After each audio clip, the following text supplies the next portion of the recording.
Hey everybody, welcome to Houdini Hangout. We are in September now. Hope you're having a great week, great start to the month, and enjoying some of the still new features of Houdini 21. It's been a fun last week or so seeing people starting to play around with some of the new things, and just putting some general cool work out there that's looks really awesome, and it's always neat to see people doing that. So, hey Zach, how's it going? Welcome to the stream. Nice to have you. Let me just make sure that I am all set up here.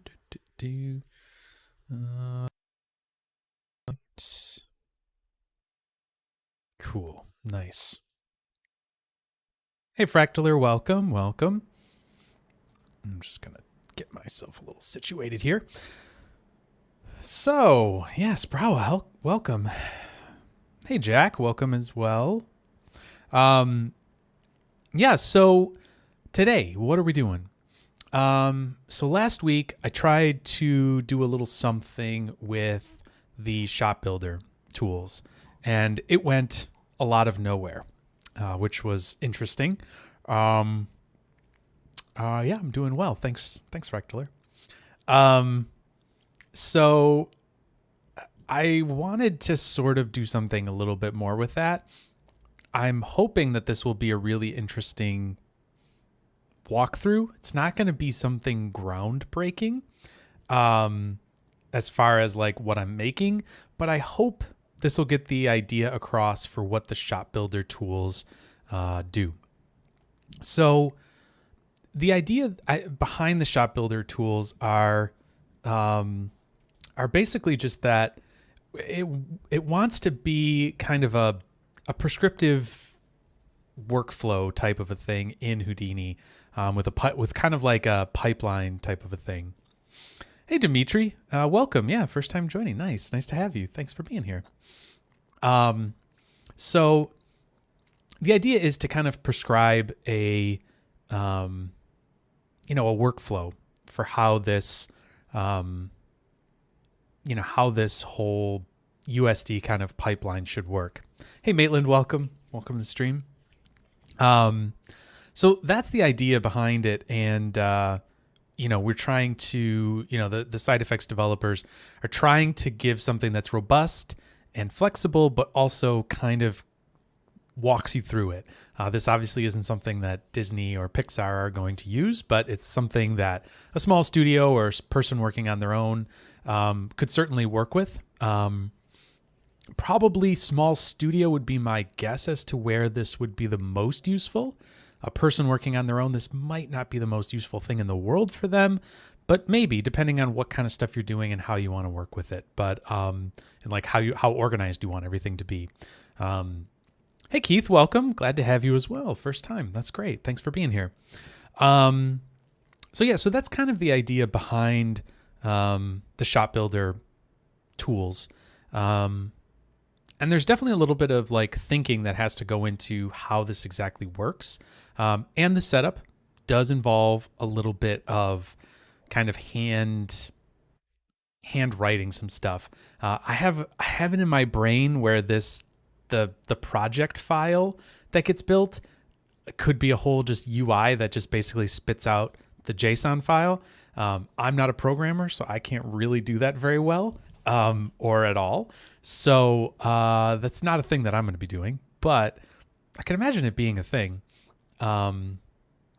So that's just something, I'm kind of just thinking of as far as like what it could be. So the shop builder, what Fractaler is asking, what kind of language is the shop builder based on? It's a JSON file that kind of defines how the shop builder tools work. And it basically just looks at that for what kind of structure each file should have.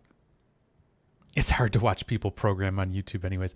Oh, come on, that'd be so fun. You don't want to watch me like fumble around even more so with programming and things like that. I mean, come on, that sounds pretty awesome in my books. Especially considering I'm not a programmer, so anything that would happen would be an absolute disaster. So then obviously the shop builder is also using USD because it's in Solaris. And so I love watching Horikawa, but I can never follow along. Yeah, I mean, that's fair. It's a different, different things for different people. I know his stuff is amazing. So, I need to learn Japanese and buy his books. That's awesome. Yeah, I haven't watched his stuff either, but mostly because I've only learned about it after I started doing all of this stuff. And it's just like, I only have so many hours in the day. But, so just reading what Jack's saying here, it could be very interesting to take advantage of the USD layers, work on an environment more or less like a blocking, and then add detail from the cameras in different sequences. Yeah, for sure. I think if you're working on something where you have a lot of different sequences, that can be really interesting. Another thing that's really kind of interesting about the shop builder is that it isn't really defined as having to be based around shots. You can have environments in there. You can have sequences. Really the units can be anything. It's kind of up to you how that works. And I'll show you, we'll see a bit more of an advanced example and see how that works, because the basic example is fine. But I think it really starts to get interesting once you get into stuff that's just a tiny bit more advanced. And so, yeah, so let's take a look at this. Let's start to see how this is going to work, and we'll kind of go from there. So let's jump over to Houdini and do some stuff here. Actually, let me switch to the right thing. There we go. Cool. All right. So unlike usual, I've tried to put a little thought into this ahead of time. Little being the key word, but I've definitely tried to put some thought into it. So I think what we're going to do is we're going to set up. Hey, known, welcome. Hi and bye. Nice to have you. So I'm going to do two different scenes. We're going to do like an interior here, like this wall. And we're going to do that. And we're going to make like you know what? I actually didn't make this large enough. So that's something I can come in here and mess with and tweak. Let's make this a little bigger. Let's say we want this to be 6, and we're just going to scale it to fit. Let's do that. Let's have it be, no, not 6 foot, 2 meters. That's right. Sorry. Used to, feet. Been wanting to learn Houdini since I don't know. Yeah, I mean, this is definitely going to be a bit of a deep dive for somebody that's just starting out. So buyer beware. This certainly is not the starting point. But there's lots of great resources on sideeffects.com if you are interested. There's really good kind of starting foundational work. So check that out. There's some new content in there from 20.5. And I'm sure there's going to be more coming out over the following months. I don't know. But anyways, all right, let me just change this around a little bit. That should be fine. All right, so what we're going to do is we're going to do this like kind of wall scene, and then I'm going to take this, this like, I don't know, logs sticking out of the ground kind of root system. And I'm going to actually make like a little, kind of like a little like junk scene where a bunch of stuff is just kind of piled in here. So what I did is I grabbed a whole bunch.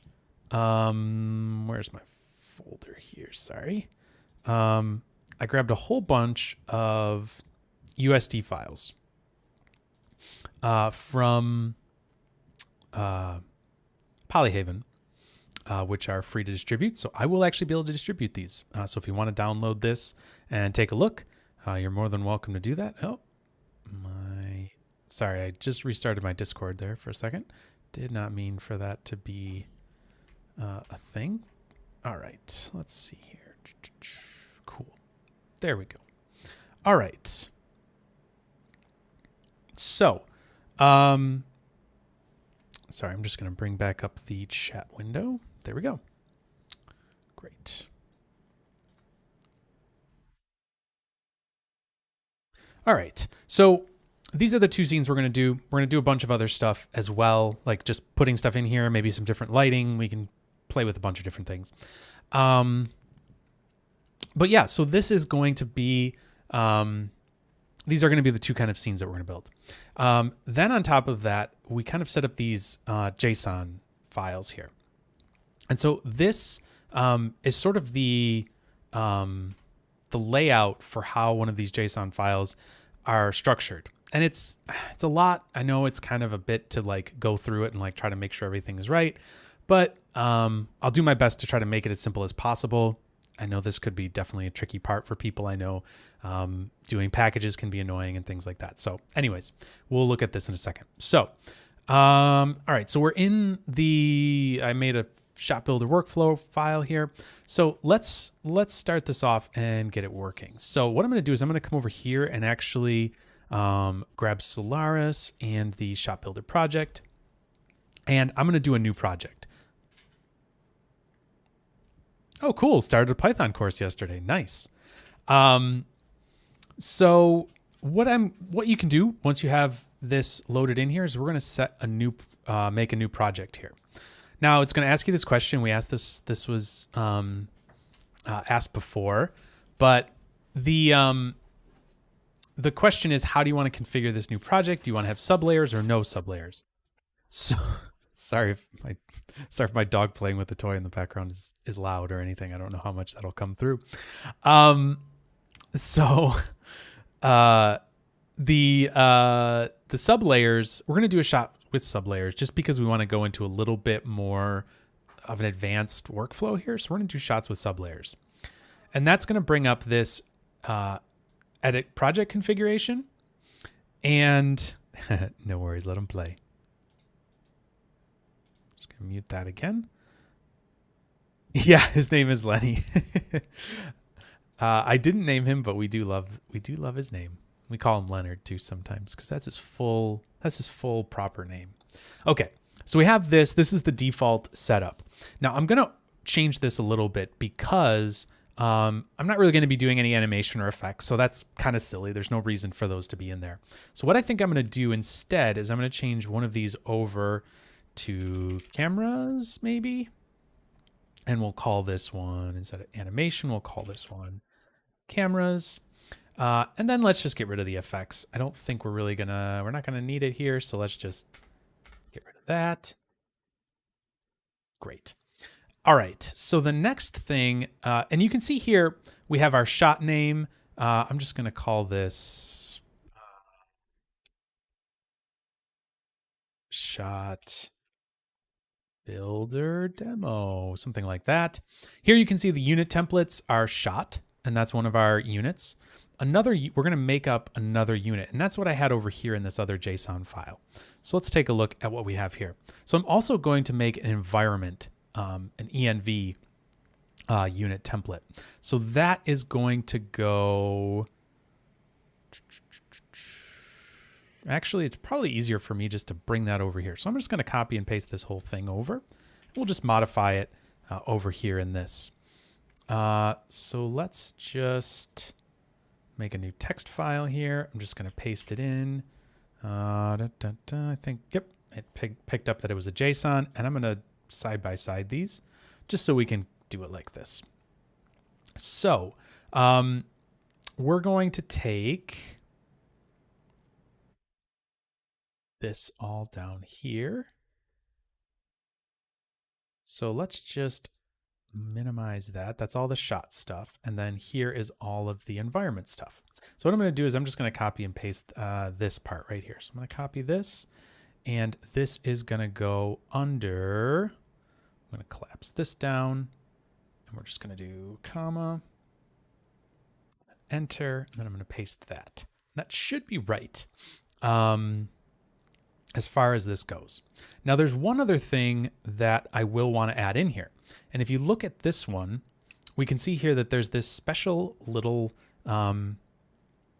piece of text at the end here.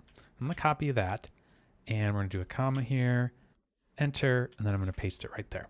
What this means with this kind of underscores here, how many is that? 2 underscores, is that environment kind of unit down below is now going to be available up in the shot area. And so basically what that means is that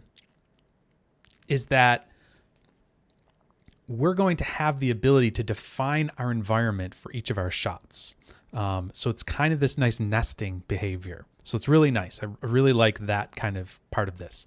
You know what? The other thing I could do is let's actually add this here. We're going to add an assets as well. So let's do this. We'll copy this and paste it here, right? And comma. Yeah, I think that's right. So let's have an assets up in this section as well. So if we want to add anything specific shot assets, we can do that. So each of our two things are going to be, our shot is going to have our assets, layout, cameras, and lighting. Then our environment is going to have our assets and lighting. So we're going to have maybe environment lighting, but we can always override that and change that for specific shots. So let's take all of this. This seems like this hierarchy is correct. So let's copy this. We're going to copy. I'm just going to select all of this and paste it. And now let's save it. And we can just save this. Yes, I think you can change it later. So the question is, how much can you change it later? Because yes, you can refresh it and do some of that stuff. However, it's not always going to be quite that simple, I don't think. But yeah, you might be able to change it later. I'm not sure how completely flexible that is. Unfortunately, sometimes with USD, it can be a little bit rigid in some of the things that it does. But this is obviously something on top of that. So I'm actually not sure about that, but I'll say maybe. I don't know. But let's save this right next to our file here. We got a shot builder workflow. I'm going to save this, hit accept. And now we should have our shot. And so now this is where we're going to start getting into some interesting things. If I would have just done the default kind of most basic shot, I believe it would have actually made me a little hierarchy for it. And I would have had this all ready to go. However, since we did something a little bit more complicated, we're not going to exactly have that, but that's okay. We can show you how this all works. So what we're going to do is we're going to add a couple environment units. So let's do this. Let's call each of these. Let's call one of them roots, like that, and we'll create that, and then we'll make one that's called shelf, and then we'll create that. So the interesting thing there, you might not have noticed it, is we get this little plus, and now we've got environment roots and environment shelf. So we're getting somewhere. We're getting some stuff set up here, and we have assets and lighting made for both of those. We could have also done this with ranges and lists and blah, blah, blah. We can see here we're making an environment unit type and all that kind of stuff. We could also configure the frame data with it. I'm not super worried about that right now. Obviously, we could have set this and done all that kind of thing. But for right now, this is going to be all we need. I'm just going to hit OK, and now we're all set.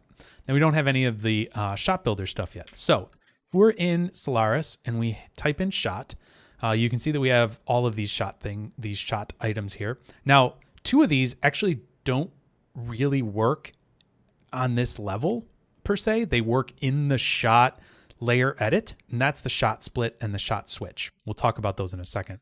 But the main ones we're going to use right now are the shot load. So we're going to grab one of those. And so now this is going to be loading our files for us. And here we have our shot load. We're not seeing any shots loaded because we haven't selected anything. So let's just do this. Let's do the roots one first. Sure. So now you can see this is what we'd be loading in, right? And this is showing all of the information that we would load in. Now, obviously there's nothing written in here yet, so there's nothing to really say. So let's do a shot layer edit, and we'll use that.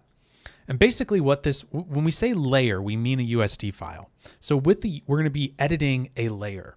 And this is something actually that's new in Houdini 21, that you can actually go in and specify which layer in your layer stack that you're going to be editing. So when we talk about that, what we mean is Solaris scene graph layers.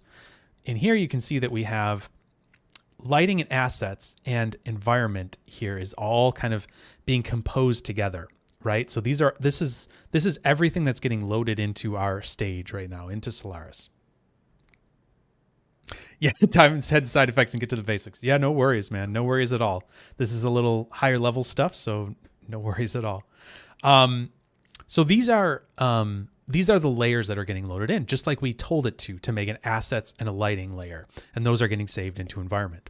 So that's good. So we're getting somewhere here. So what we need to do when we do a shot layer edit is we need to tell it what the target layer is that we're going to be working with. So what we can do here, we should be able to do star env because we're looking for one of the env shots. And then we're going to do another star here because it can be any environment, right? So it could be the roots, it could be the interior scene that we made, or the shelves. It could be anything, any of the possible things that we may have made or may be making in the future. And then here we're going to do another slash, and we're going to say what USD file we want. So what I'm going to do first is let's edit the assets first. So let's do assets, and then we'll do USDA just like that. And so now we should be good here. Doesn't look like we're getting any errors, which is great. Last time I did this, there was just errors flying everywhere. So it looks like we're in good shape. And the really interesting thing that we're doing now is we're actually editing assets here. And you can see that in green. Anything in this scene graph layers in green is going to be what we're editing right now. Hey Shred, yeah. Have I had the chance to look at Cops Pyro yet? No, I haven't really played around with Cops Pyro at all yet. Maybe touched it, I think, on the stream the other day, but I haven't really gotten a chance to mess with that too much. So no, not really yet, but I do want to. So hopefully soon. Okay, so we've got our shot layer edit here. So the cool thing is that this can be for any shot. You can see our active shots are just stars, so it's any active shots. So let's jump inside and see what's going on here. So now what we have is nothing, which makes sense. So what we need to do is start telling it which specific shots we want to bring in, right? So here we have roots and we have shelf. We can go to either one of these now in this little menu right here. We've got those two. We don't have any shots yet, but we have our environments.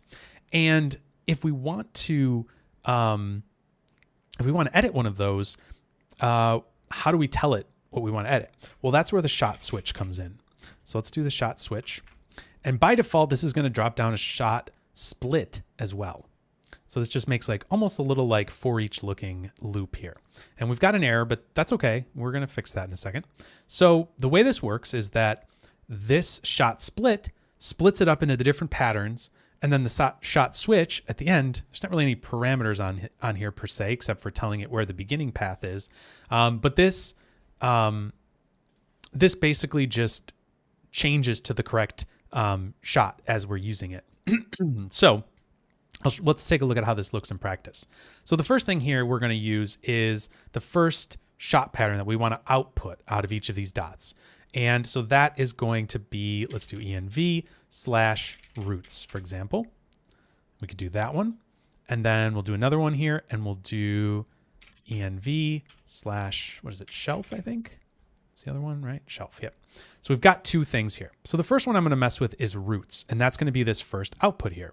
You can see here that the output will say the name that it's outputting. So no, this isn't really going to be switching shots over time. It's setting up each shot that you're going to be using. So they could have different frame ranges, all that kind of stuff. And you can set that up on your actual shots as well. I'm right now just doing environments, and we could do time frames and things like that, but I haven't really gotten to that level of it because this is really kind of just a straightforward, just, hey, here's how you can actually build this stuff. But this isn't really going to be switching over time. This isn't really like if you've ever used the camera switcher. Actually, I think we have a camera switcher in Houdini, but there's also something like that in C4D as well. It's not like that where you're switching cameras. This is switching everything, and you'll see how this kind of goes as we build it up. So first, let's grab the roots. So I'm going to do an asset reference because this is like an asset on disk. So let's grab this, and let's grab that file. I have them all in USD here. So that is called root cluster, I think. That's this one. So there's our root cluster. Okay, so that is going to be on our roots branch. Now, the other thing that I made was this interior USD here. So let's just come up here again. And let me just actually fix this a little bit because I don't like this hierarchy here. So let's just say, this is under geometry, like so, wall and floor, like that. And let's change this a little bit here. So this is the material linker UI. I'm actually just going to go over here into the more, basic UI part of it and just update it here. So we want the wall. I'm just going to redrag this over, and then the floor goes up here. So that's just reorganizing that basically, and that updates these as well. So there we go. So we've got this wall and floor. Let's also make sure that we put the materials in a better spot. I think what we can do is, oh yeah, I'll have to do that over here. So let's do this with, here, this is what we want to do. So let's do,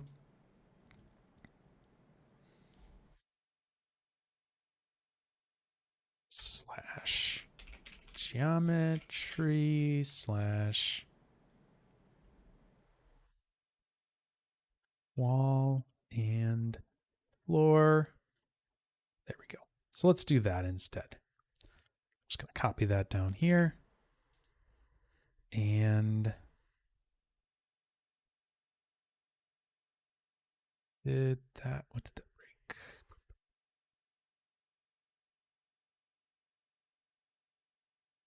Right. So let's just redrag these over here. Unfortunately, I'm kind of breaking everything right now, but that's all right. Here we go. All good.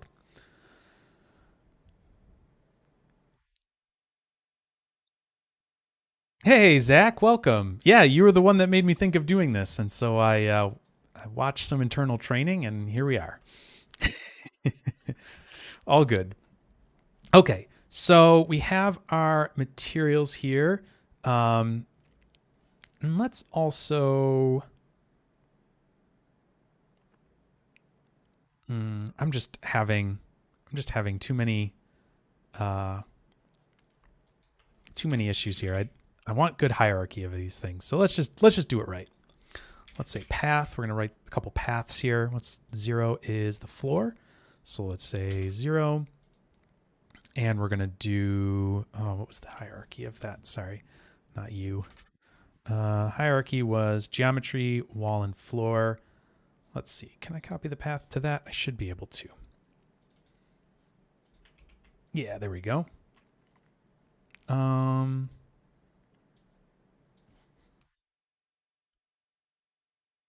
Let's try that. I think that will work. And then, oh, actually, you know what? That can go into both of them. That should be fine because they both are going to be in that same hierarchy. Let's come back up here. No, that's not right just yet. So let's just add another slash here, maybe. Sorry, because I think for geo. Okay, so we do have to make 2 of these, and that's okay. We can just do floor, and then we'll do the same thing for primitive 1 and call this one wall.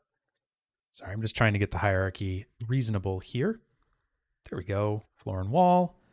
And we do need to update this again because I'm just changing things like crazy.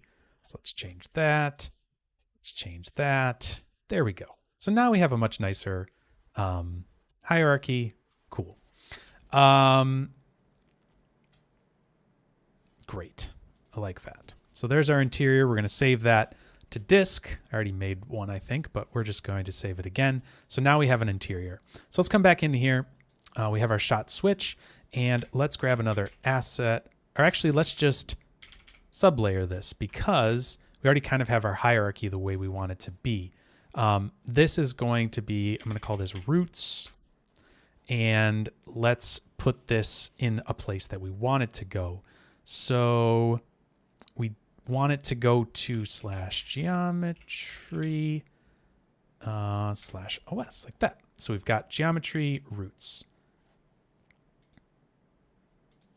And then this, we're going to load in we're going to go up a layer here and just look at this interior USD, and there we go. So now we have geometry and wall and floor.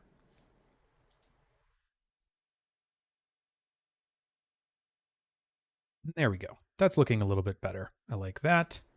So now we have our roots as a component, our geometry as a group, and this should work as well. So let's grab this here.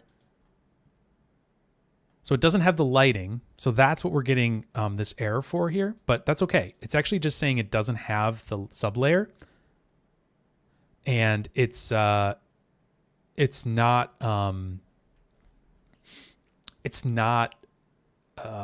finding that. So that's really all that is. It's just a warning. It's not a problem. And we'll just say wall and floor. So Ronald in the chat was asking something. Why would I reference one and sublayer the other? Well, for the reference here, when this came in, it didn't have the hierarchy that I liked. And so I wanted to reference that in so that I could then change the hierarchy, right? So I was able to tell it where I want this destination primitive to be, and I can change some things like this, like primitive kind component and all that type of thing. When I'm doing a sublayer, I don't get any of that, right? I don't get to choose, what the hierarchy is. The hierarchy is already determined. So a sublayer just brings things in from disk the way they are.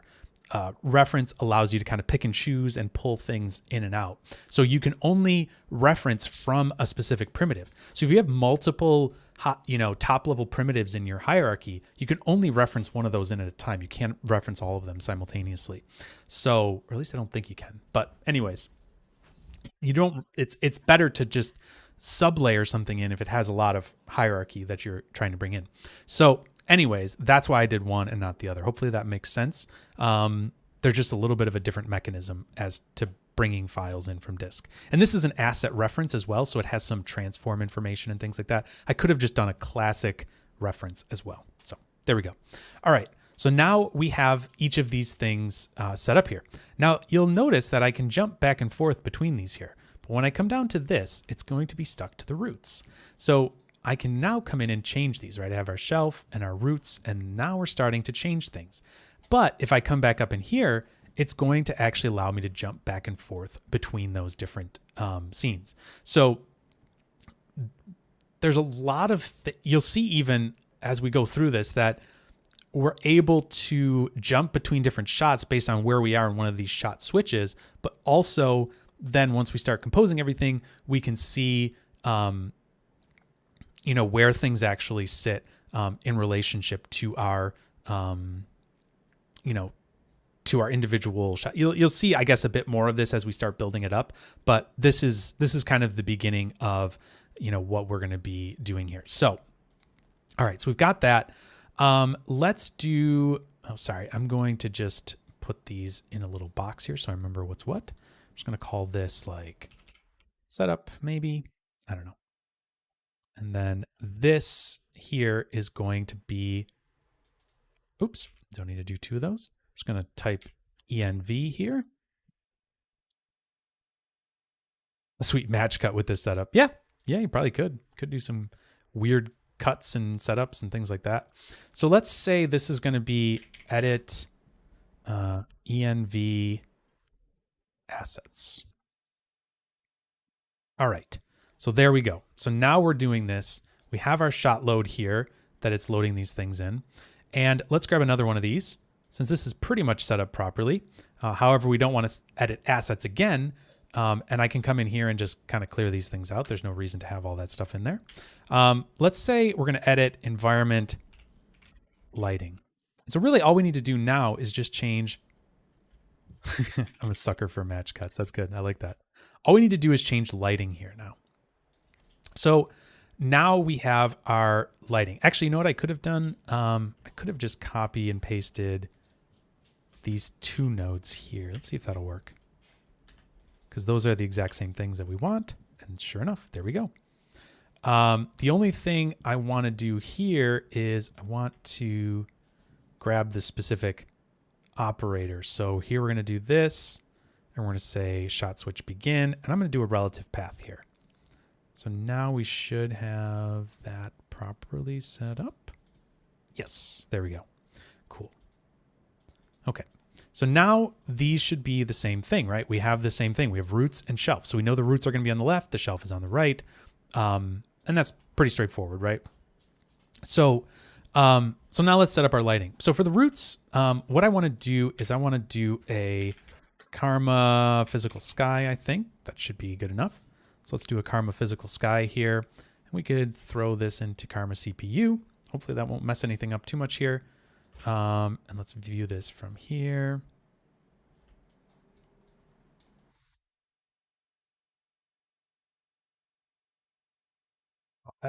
That is a big big icon. Interesting. All right, so let's just change the azimuth a little bit here. Oh, I know why we're not seeing this. I was like, why is this not working? Because I was playing around with this before and I turned on my work lights, and that's why. So let's come down here and actually turn on the normal lights. Work lights is a new thing, so you can actually turn that on, and I'm like, why does this look so bright? That's why. Okay, so let's play around with this here. So let's get the azimuth coming from a little bit of a different angle. Maybe we have it kind of coming across it like so. Still, I'm not sure why those icons are so big, but hey, here we are.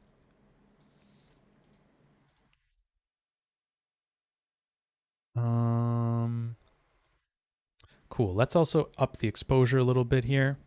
Oh, why Karma CPU? Because I don't want to crash my stream and other things are using my GPU. So I'm all on one computer here. So let's see here. What does this look like? I just want to kind of play with some different lighting conditions. Ooh, that's moody and exciting. But I want it to come from the other side. So what is that? Is that 45? Yeah, okay. Guess we'll do that. Cool. All right, nice. Got that looking like something, so that's cool. We're going to put a bunch of junk down here and just kind of, you know, litter this like it's a whatever, you know, like somebody dumped a bunch of garbage there or something. Okay, so we've got that set up. Great. Do I usually use CPU even off stream? No, I usually use XPU off stream. XPU shouldn't be slow to navigate. Now, if your optics isn't, yeah, precompile your kernels. Yep.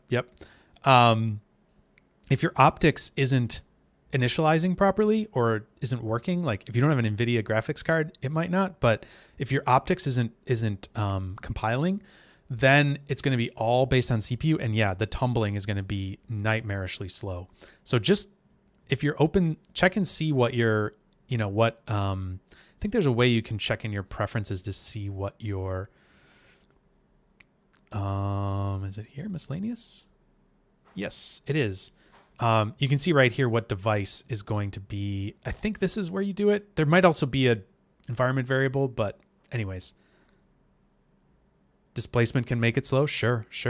Yeah, there's lots of reasons. There's lots of other reasons why it could be slow, but if that isn't compiling for your optics, it's never going to like resolve fast because you're not using your GPU, and that's what it's kind of designed to use for speed. So if you're using only the CPU, it's definitely slower. So yeah. All right. So let's now do something with the interior scene. So let's do shelf, and we'll just throw this over here like, oh, sorry, I got to wire these together for it to be able to figure that out. Yeah, no problem, Esteban. Glad to give you some information. All right, so let's just do something really straightforward. Let's just do like a area light here, like so. Oops, that went in the wrong spot. That's okay. Just throw that down there.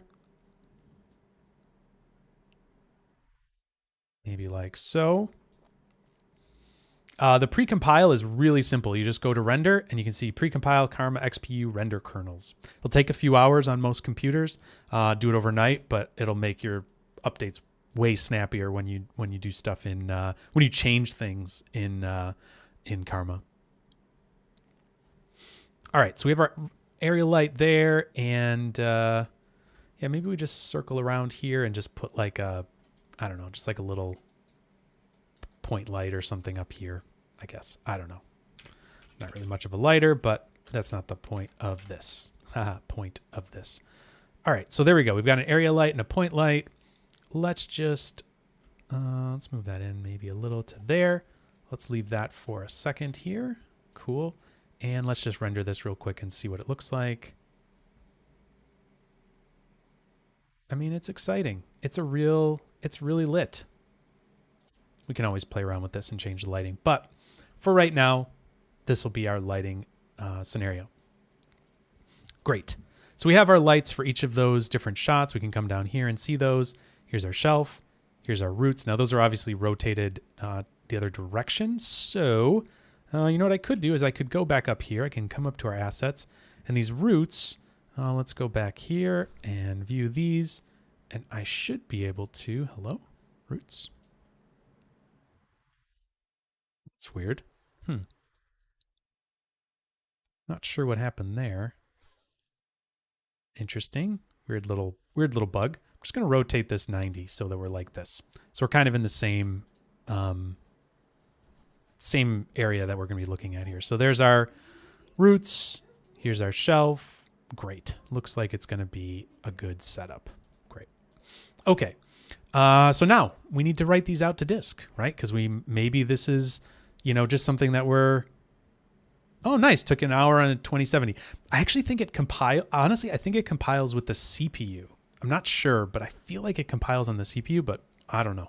Who knows? So yeah, on a 2070, no worries then. Okay, so let's do a shot output. And this is how we're going to write these things to disk. So this, let's save there real quick. So this, what it's going to do, oh, actually, I should probably put these lights in a better, no, that's fine, actually. I'm good with that. Lights is fine. We got geometry, lights, cool. All right. So how do we want to work with this? So what we can do is we could save a frame range. We could do all sorts of things, frame ranges from the stage. If our layers had frame ranges, I'm just going to do current frame because we don't have any animation here. There's nothing happening. So the other thing you can do is this multi-shot. Now, I'm actually not twirling this open. Yeah, interesting.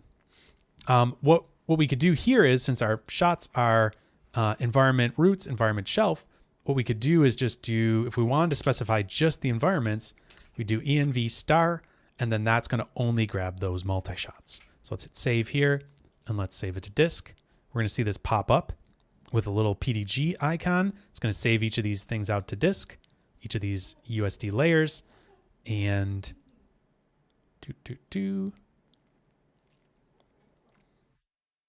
It's doing it. It's doing it, I promise. Why is it taking so long? That's kind of strange.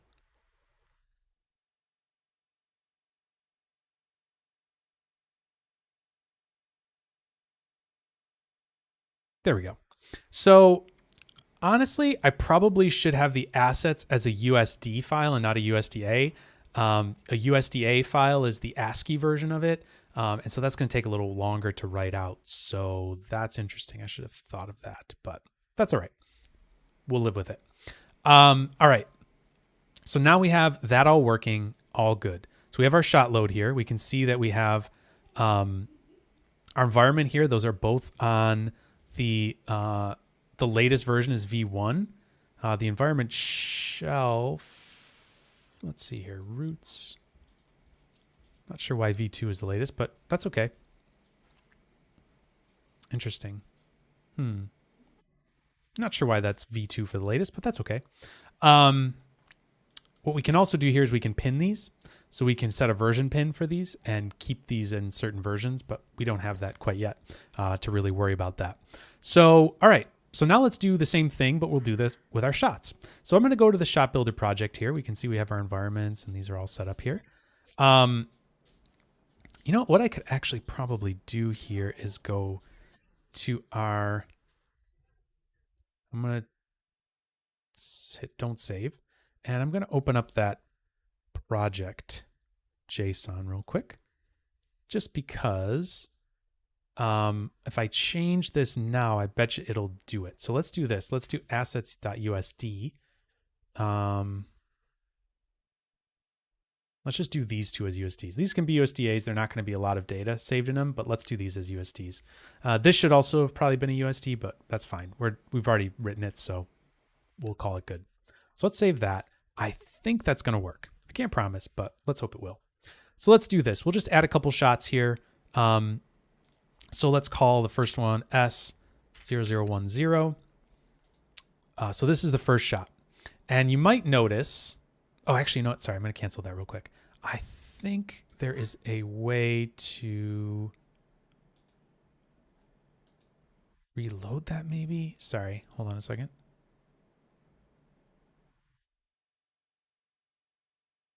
I'm seeing these have USDA. Let's hit cancel there. I'm actually just going to reopen this. I think it might only load once, possibly. And this reloads stuff, but let's just try that. I'm gonna hit save. Let's just close this and reopen it, and we'll see if we can't get that working. Because I would prefer for that not to be the case. So let's try that.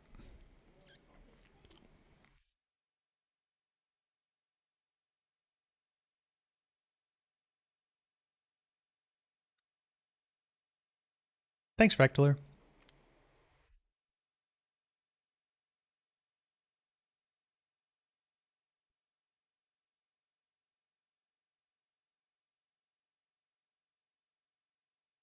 Okay, so Zach is asking, what did the shot output node output? It outputted USD files. So let's take a look at those.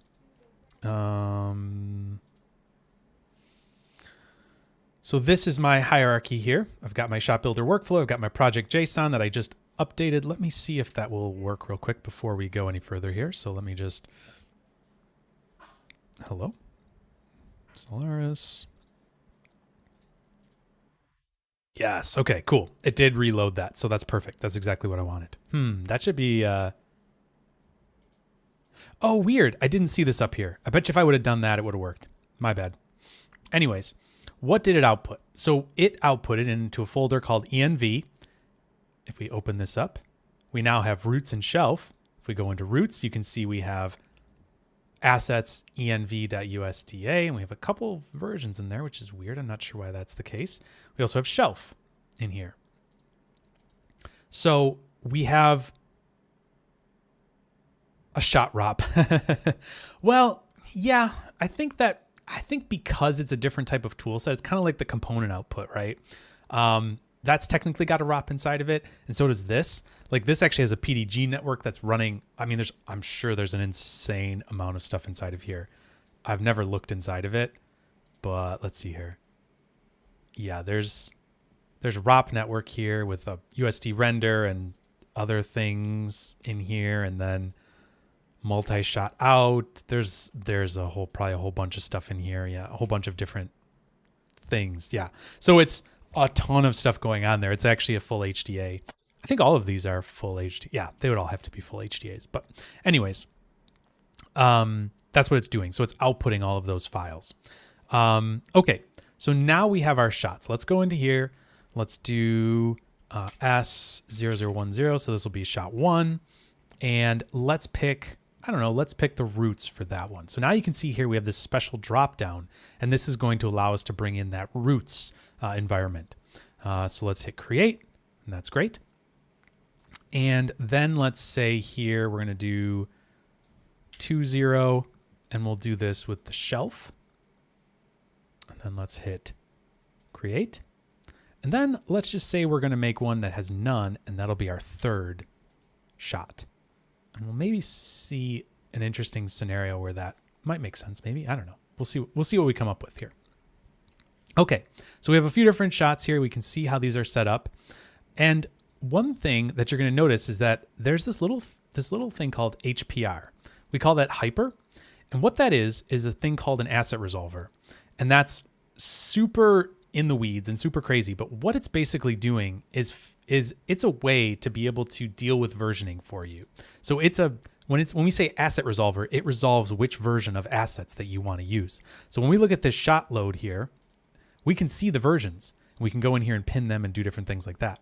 So so we can go in and say, like, which version do we want it to be on? The latest, 1, 2, whatever. So we can pin that and do all sorts of different things here. So this is actually meaning that there's a file on disk coming in, I believe, but it can't show that because it's not really part of this hierarchy. So so now if we go here to shot 1, here's our shot load. It brought in all that stuff. So it has all of that now. If we go to shot 2, there we go. And shot 3 is going to have nothing because there's nothing yet. So now we're getting to, I think, the stuff that's really starting to get exciting, because you could have somebody that's working on this stuff here, right, and setting these things up. And then somebody else could drop down one of these shot loads and start playing around with them, right, and start actually doing things. So let's now do this and kind of, we're doing that all manually. Yeah, I mean, so this is kind of like a nice way of going about that. So let's do another shot layer edit. And let's start doing this. Let's call this edit shot assets. And this, the target layer for it, I think we could look at this here. Yeah, this isn't exactly what we want to do, but you can see here what we're looking at. These are all the different options that we have. So what we could do is we could say, we could look at here, shot assets. So let's grab that. And we're just going to take this, turn that into a star. We're going to take this, turn that into a star, right? So that's basically what we were doing before, except now we're, we can kind of see that, okay, we're going to have different shots. We're going to have different, we're going to have different assets for each of those shots. So that is exactly what we're doing here. And we can also have patterns here. So this doesn't have to affect every shot. We could have it certain shots not affected at all. So, so let's dive inside of here. Let's grab a shot switch. Again, drop that down. Oh, that's weird. Guess it doesn't like doing that. I noticed that before, but I thought it was just a weird thing that I had done.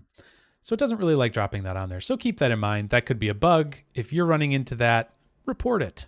Report that bug. Okay, so we have our shot switch begin. Let's grab our different patterns here. So we have shot and then /S0010, right? And let's grab this and do 2 more. And I think that this actually might be the first this might be one of the first examples of a node that can change the number of outputs it has on the fly like this. I think that was actually like a really big thing to try to figure out, if I'm remembering that correctly. So it's kind of a big deal and kind of interesting because you don't see that very often. So anyways, so now we have our shots. We could change these around. We'd have to wire these all together, but that does kind of make this weird like straight line thing happening. And I don't really think we want to do that just yet. Yeah, these are interesting. They're really crazy nodes, I feel like. So yeah, it's pretty interesting. So okay. So let's do let's first work on shot 1 here. Let's do some asset references and let's bring in some of those assets from that we were looking at, or that I have on disk here. Curious to see what kind of edits. Not sure what you mean by that. Like what we can do to it? I mean, we can do pretty much. Yeah, it definitely would be challenging if you have 20 outputs, but if one person is dealing with 20 shots or whatever, yeah, that's kind of crazy. But it could make things a little cleaner if you have just, one person that has to deal with, a portion of your shots, right? Or whatever. So that's why it's maybe not, once you get to a large enough group of people, you might want to be splitting up duties and things like that. But, Yeah, it definitely could be tricky with larger output numbers, for sure. But we do have to set up branches, right? We do have to do branching structures whenever we're dealing with different shots and things like that. I even think in Nuke you have to do stuff like that, where you have different like branches for different things like that. What kind of edits can be done in here? Yes, you can do any edit. There's actually no limit to what edits you can do in here. So I'm adding assets. I could add lights in here. I could do whatever. There's literally no, like, this is a USD file, so I can do whatever I want in here. Again, don't forget, we're just writing to an assets.usd file. And each of these branches is going to be a different shot asset.usd branch. So really you could do any edits you'd like. You want to keep them contained, obviously, but yeah, you could do whatever you want. It is incredibly powerful. I agree. Okay, so let's come in here. Let's grab from our UST folder. Let's just start throwing some.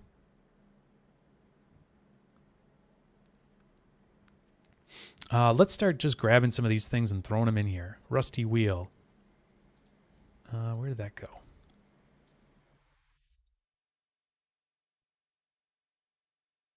Yeah, I'm just going to kind of place these around kind of quickly. I'm not going to think too much about it, but you'll get the gist of what's happening here. Cool. There's a rusty thing. And let's grab another. Let's just do an asset reference. I think that'll put it in line. Oh, no. Shoot. Let's do an asset reference here. Put that down in line. Jump down to it here. Let's just grab, I don't know, a TV. Cool. I've got a bunch of different random things that I grabbed from there that seemed like they could be kind of interesting stuff to have in here. So what's the hotkey for the cycle of this? M. That's right.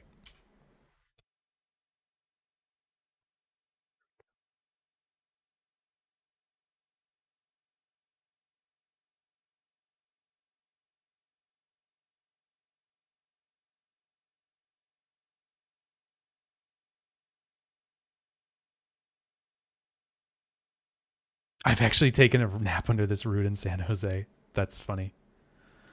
All right, so let's do that and that. Let's do another asset reference here. And let's grab something else. Let's do the manhole cover. Sure. Keep going here.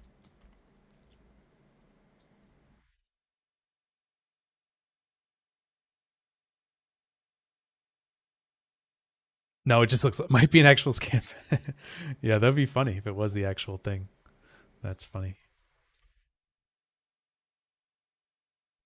All right, let's just grab some stuff here and do this. And then maybe we'll do a couple more. Here, let's grab something else. What else do we have here? I'm trying to remember all the things here. Yeah, dartboard. That's kind of interesting. So I got these all off Polyhaven, and they all seem like they're pretty decent, pretty nice. Love Polyhaven. Side Effects sponsors or like supports them, so that's kind of cool. I always like that. Kind of was excited when I heard that. Okay, so let's just say that's our little scene here, and we've got that. Great. We're all happy with that. All right. So, so those are, yeah, donate to them. Yeah, exactly. I agree. People should do it. I agree. But yes, Side Effects did do a nice little donation to them. You'll see our name down at the bottom, or their name. I work for Side Effects. This isn't a Side Effects thing. Anyways, okay, so we have our assets there. Now what we can do is let's jump over to shot 20. And let's do an asset reference here. And you might think, oh, I got to go up here and switch this. Nope. If I come here and switch this over, now I'm over here. And I don't have to worry about that at all, honestly, which is kind of nice.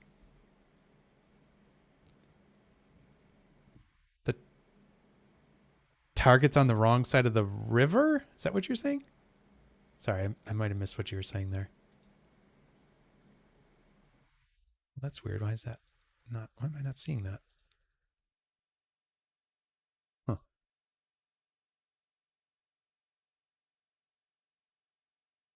The dartboard?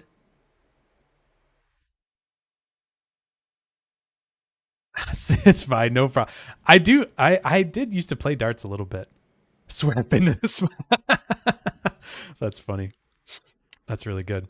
All right, so what I had here was I actually had like a dresser or something like that I'm gonna grab. So let's grab this. I think painted wooden cabinet. We'll hit accept here. Boy, that's way too big. That must be at a weird scale. So let's transform that down.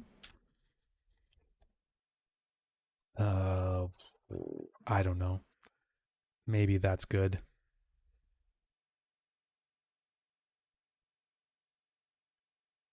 Sure. We'll do 0.5 and just call it.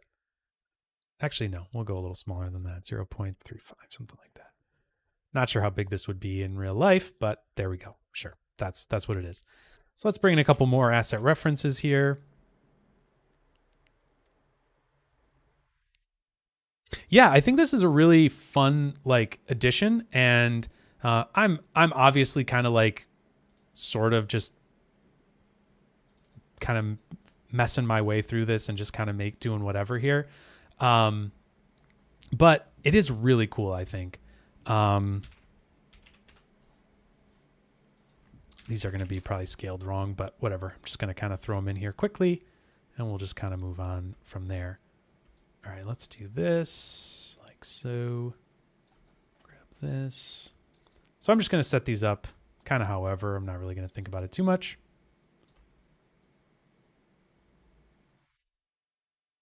Great. Good stuff. Let's do another asset reference.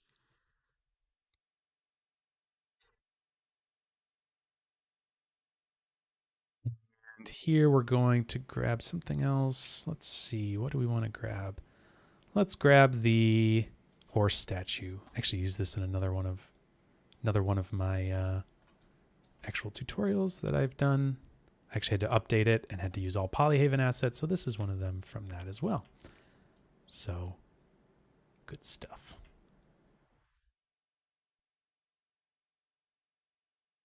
Let's do that. Let's transform this down so it's a little bit more reasonably sized. I don't know, something like that. Sure.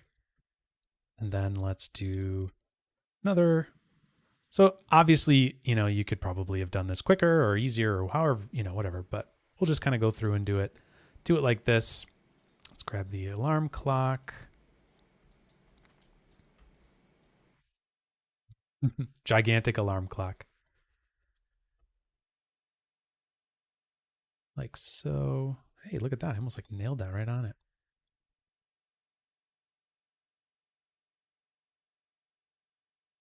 Yeah, something like that. Actually, this horse, I want it to be a little bigger. Sure. Cool. And then one more. We've got one more thing that I'll throw in here, and then I think we'll be done with that.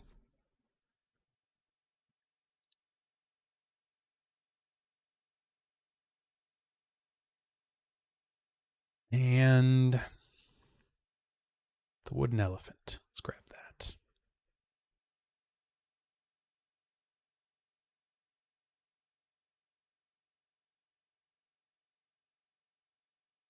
Look at that guy. Awesome little elephant. Cool. All right. There's a little scene for us. Looking fine. Let's throw a Karma CPU render in there, see what this looks like.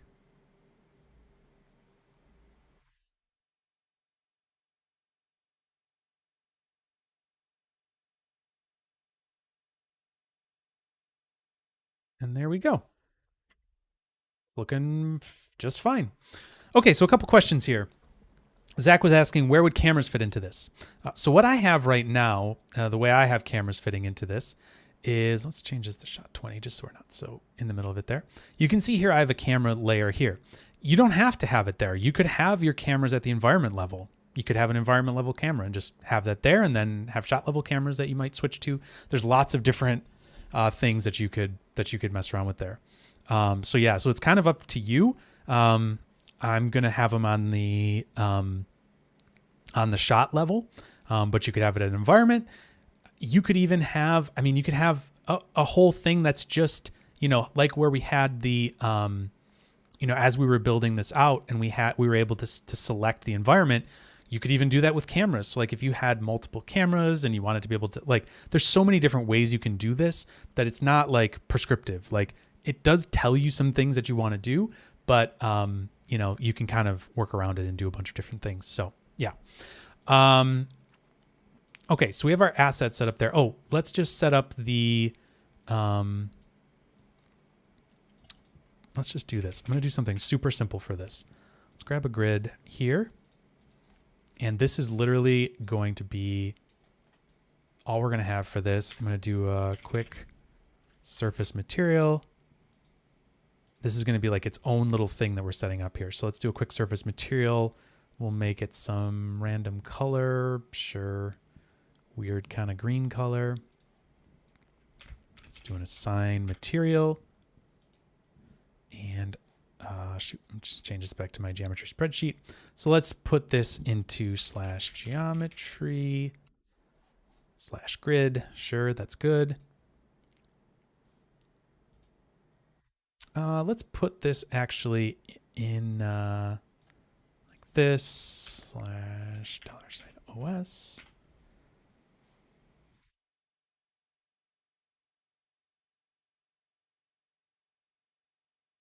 I'm just going to make some weird hierarchy here and it'll just be fine for right now. So there we go. We've got our material and this is going to go into /geo/OS like that. Oh, wait, no, that's not going to work. Sure, whatever. Grid's fine. I'm not really going to be, I don't need to be too picky about this. So let's just link these together. Material path is right there. Mesh is here. Great. We have that set up. And then let's wire this in at the bottom. And then let's also just grab something. Let's do an asset reference here. And we'll just grab these. And we'll say, I don't know, I'll reference something else in random.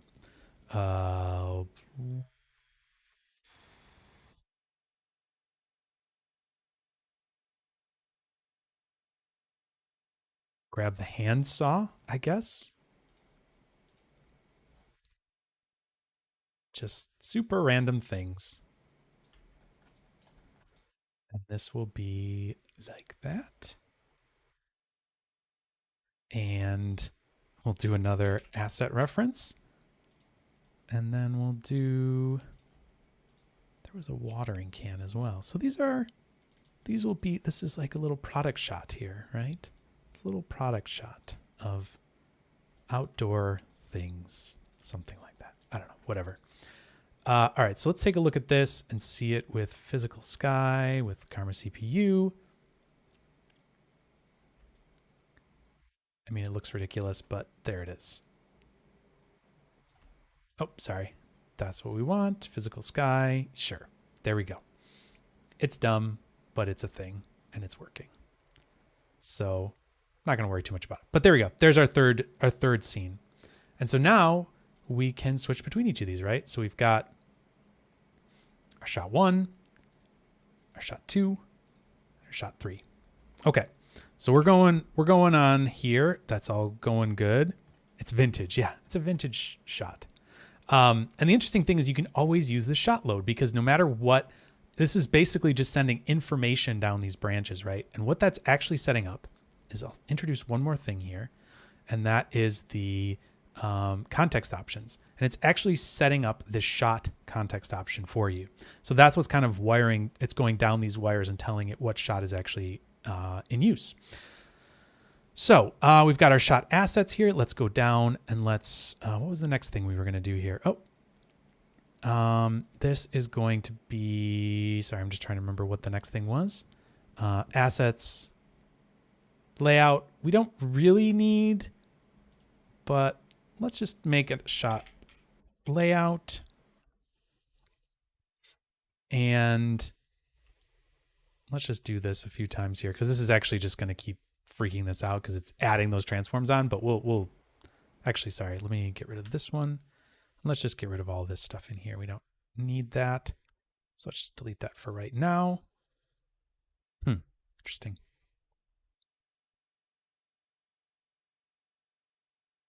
That's weird.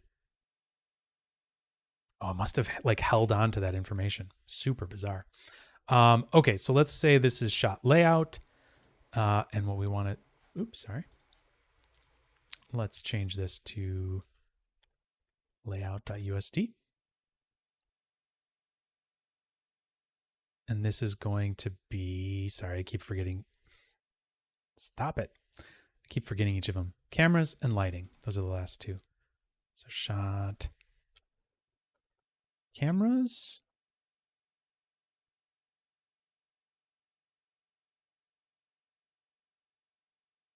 Okay. So we just need cameras.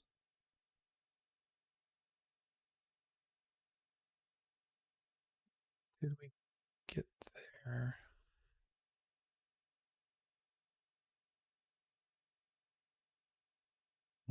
This should be lighting.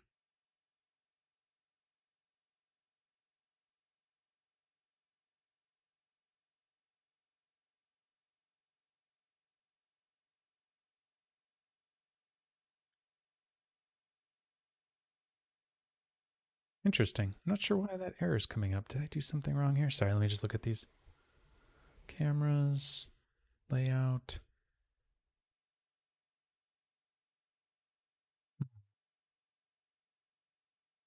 Maybe because there's nothing in there. That might be what it is.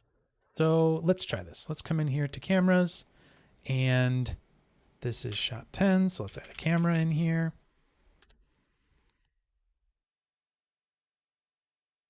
It'd be nice if you can link the camera to the shot. Sure can. You'll see that in a second. It's very nice. Oh, these are just asset references here now. Shoot. I'm going to go back up and switch those because that's garbage. So let's name these things a little bit. Now I'll call this one rim. This one's TV. Manhole. This one is dartboard. Okay, and then I'm going to select all of these. Actually, I'm going to do this once I do all of these here. He's going to do a match cut just for me.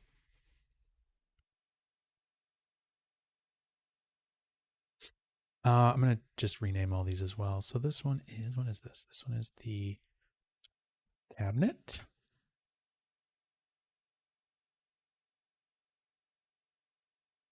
Chess. I'm really going to do these as quick as I can. Horse. This should be, what is this one? Clock. This one is, what are these? This is the saw. And this is the water can. Okay, I'm just going to select all of these. These are literally all going in the same spot. We're going to just do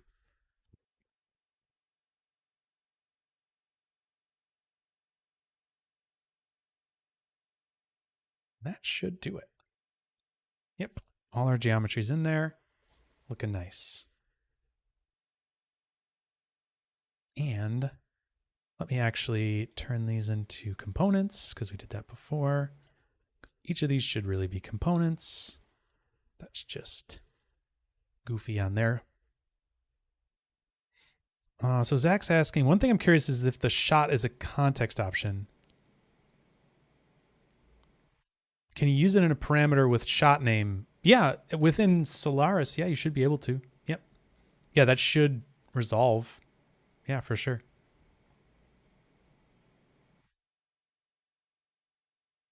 What? Why is geometry dartboard missing? That's weird. Oh, that was acting weird, wasn't it? 2. Yeah. Okay. That's fine. All right, so we're good there. That's great. We're not going to do really any layout stuff, I don't think, right now. So let's actually we'll just mute that for right now. That should be fine. Let's come in here, mess with some cameras. So we're going to do a What is going on here? Why is that happening?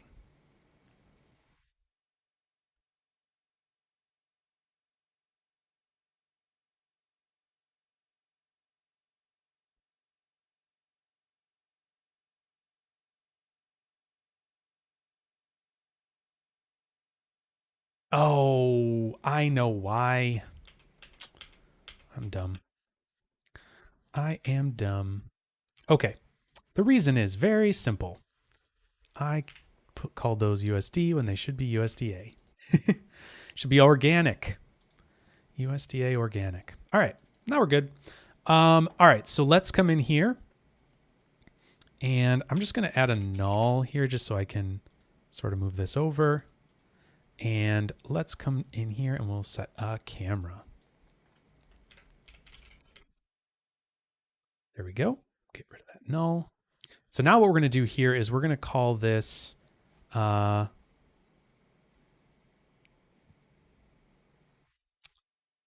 camera slash, let's just call this like render cam or something like that. We're going to give these all the same names.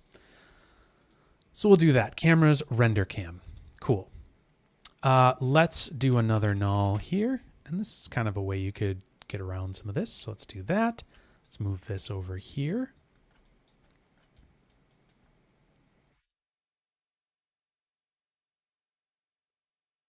Boom, camera.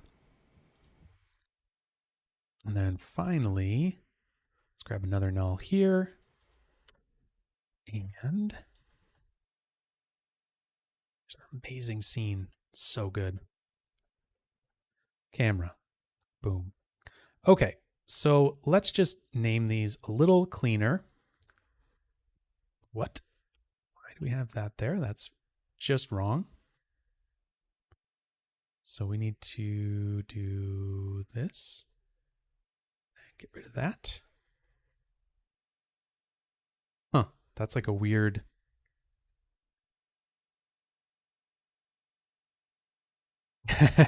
Hey guy, hey cool, how's it going? Nice to have you. Yeah, nice. That'll be a nice oh wow, yeah, that's a serious CPU there, man. That's nice. Have fun with that. Okay, so let's just say shot 0010. We'll just copy that for each of these and just just call them the right thing.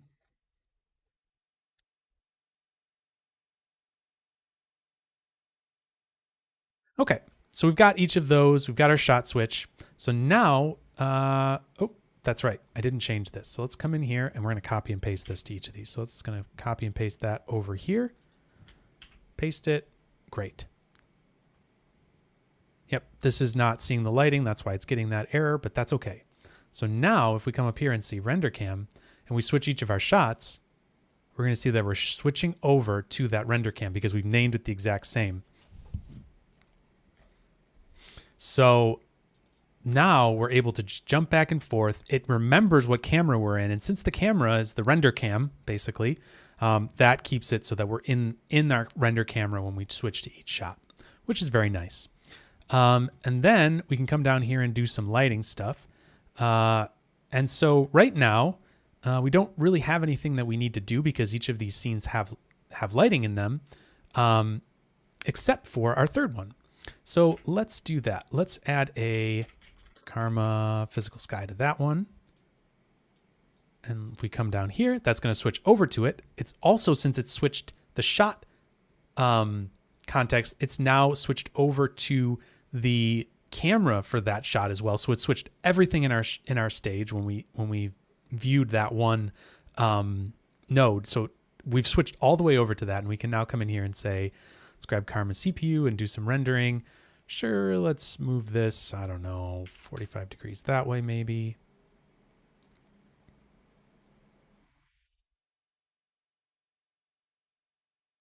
Oh, again, wrong thing.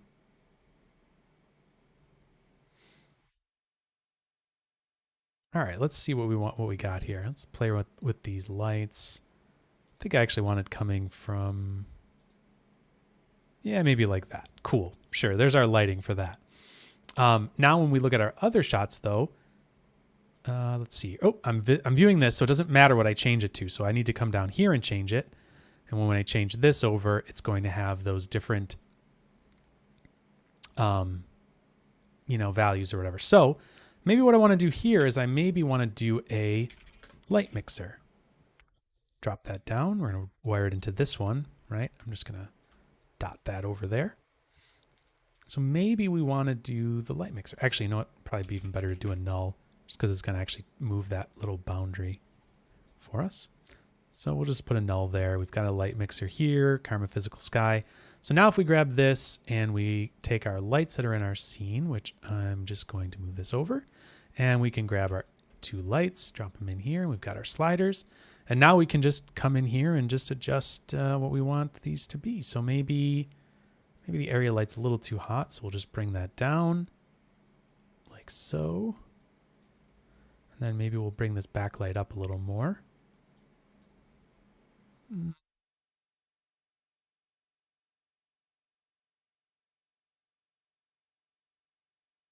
Like that. I don't know. Sure, something like that is kind of interesting. We can kick that off. Cool. So now we've got like a, a little bit of like a light kind of just fill light here, and then we've got kind of this hotter light coming from back behind. So the interesting thing about this though is that if you had different shots happening here, you could set up different light mixers for that. Now you can see here that the shot lighting is set up there. And then we have our assets here. So depending on where you look at this hierarchy, you're going to get some different information, showing up in your view. So let's do another shot output.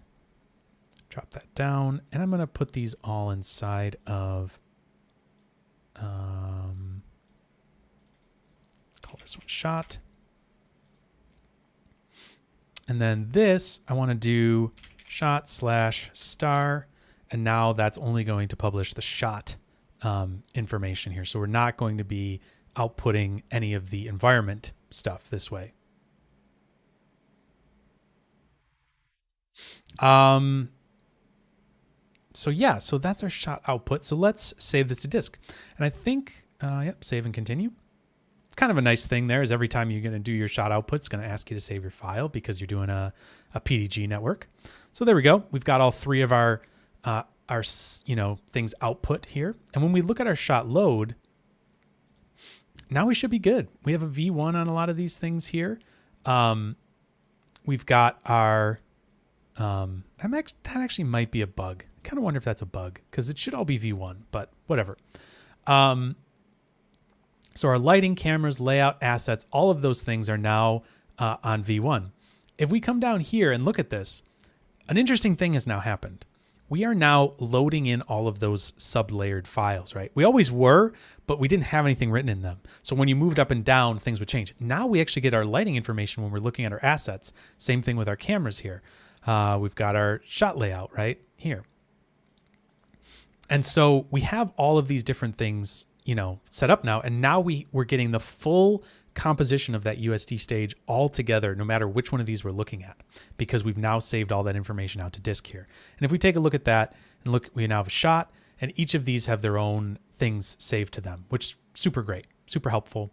Yeah. So yeah, it does load pretty fast. Yeah, I agree. I mean, it has to reload some of the stuff, but it is definitely like, it's nice.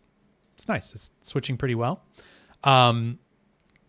So with that all being said, now kind of where do we go from that, right? Like that's cool and great, but let's look at what now can happen here. We could come in here and say we're going to do, edit our shot lighting, right? We've got our light mixer in here and stuff like that. And maybe we're thinking, ooh, I don't know, not sure about, oh, that's weird. Where did our, oh, that was weird. That was a little bug. Maybe we're like, ooh, maybe I want this area light to actually be a lot stronger and this to kind of go to the back, right? A little bit more. Okay, well, we can do that. No problem. We could also maybe say for our physical sky, maybe that one's fine, but maybe we then decided we wanted to change something here. Like maybe we wanted to adjust our Karma physical sky here. And we wanted to do, let's see here. Can we do this? Karma physical sky. Does that have an edit mode?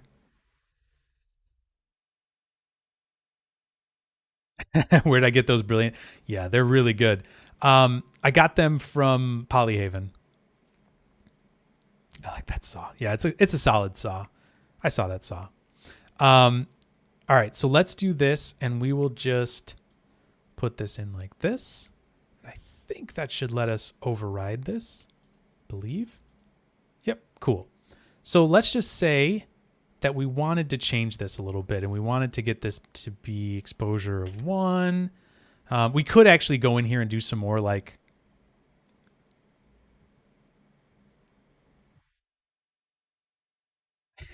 there are cats in a river. I love it. Let's just say we wanted to change this around. Is that actually updating? Interesting.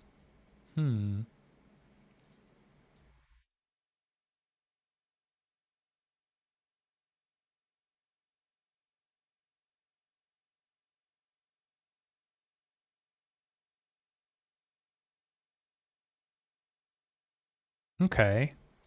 Interesting. That's not really working the way I'd like it to. So let's do this. Um,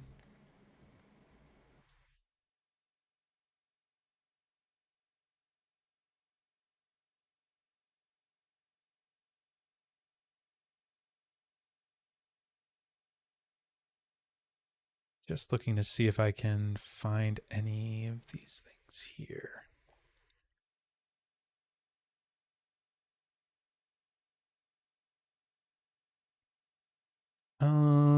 Where would this be?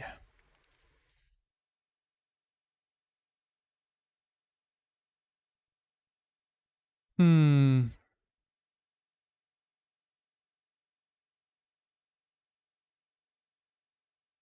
Oh, here we go. Here we go. I'm just going to edit this property. We're just going to call this an edit property, and that'll be good. So now we can just change this. Okay. Let's say we wanted it to be something more like, I don't know, like that, right? So that's going to edit our sun. We changed our light mixer. We're going to leave this one. That's fine. Weird. Let's go up to our cameras as well here. And let's do shot 1. Just going to make sure we're not going to be screwing around with anything here.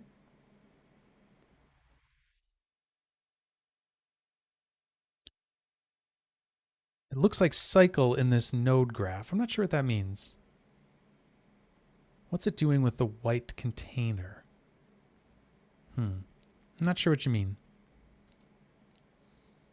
All right, so let's take this and let's just say we wanted to get a different camera here. So let's come in here and let's say we're doing this for our camera here. And here we're going to come in and do this, but we're going to do a wider.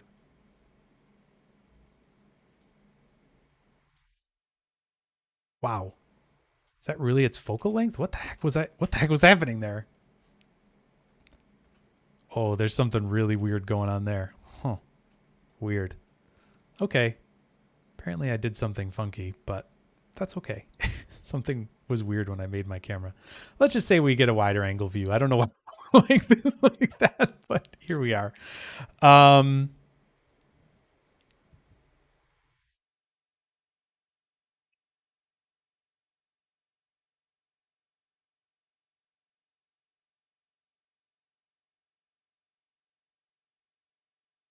Yeah, that's a weird one. Sorry, I'm just trying to read the comment here.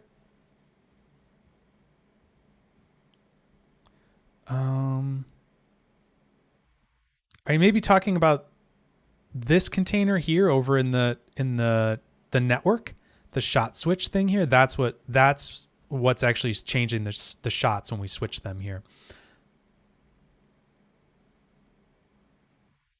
Yes, the focal length is really good. Yes, agreed. I like that setting. Okay, so let's do this and let's save those changes to disk. Save and continue.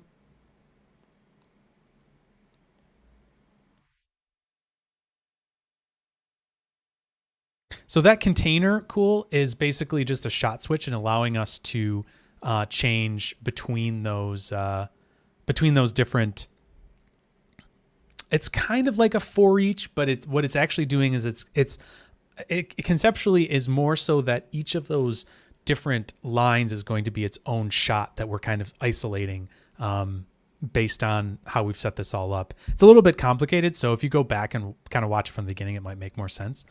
Okay, so now let's look at what we've got. So I think this is where this starts to get really interesting, because we can say here, yeah, you can switch anything. It switches basically like the whole shot, like layer stack that you have, meaning files on disk that you're loading. So now what we should have here is if we go to shot 20, we should see that we have that kind of wider angle camera here. We should at least. Oh, sorry. I'm just going to come back up here. I think this will work.